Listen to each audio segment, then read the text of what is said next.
stick tawraga aidi ngangjage ngasise ekhoi women society dagi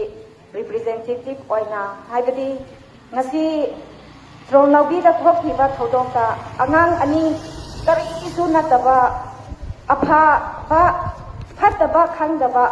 chahi manga tha manga adu khata oiba yamna innocent oikiba oiba angang ani na laikidabase tamgi mama oirasu chinggi mama oirasu wakhandi tongande haina ai haininge wakhan se yam thoki ai su mama ama oina ai ngonda thoklam ladi ngasise ai se kari haisera unconscious oiraga kari su khangdraga ai su angau bi gomna laigani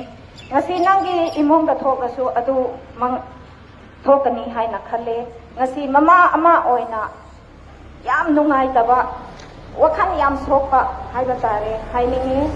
adu ki aina hiding bana ngasi se Manipur se sanagi laibagni haina ekoi mai amna haye sanagi laibabu oiribro haina aidi haininge ngasi se Manipur se weather yam nungaye laibada yamna isang napi orasu organic miyam phange asidagi Delhi da Mumbai da Bangalore da isang napi miyam se kharaga asida punti base ada jamanga piraga ni leiraga jari adu Manipur se yam nungai hairasu Manipur ki mi se isa pai ba mi se hudeng Manipur da lai singre mapan da te na re maman tang ba Manipur ki pot leiraga mapan da leiraga koi ti ga ledi adu kari dagi thopra haina ekoi root cause yeng bakanda ekoi ki aina haining badi ngasi first da ekoi ki spokesperson na hai ki bagomna ngasi nupi mayam na karino problem thok pakata ekoi na chen thok le student protest hai raga nupi khak ta pham ga da bagomna khalle ngasi ekoi ki spokesperson na hai ki bagomna aisu mangonda second day hai ne hai di tawninge hai di mana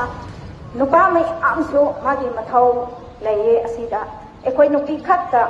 ngasi sit and protest pham ningai darkar ta de makoi na su mamang da chatlaga makoi na ekoi bu kari haisira chingbi radi losing bi radi hena phagani haina aina khale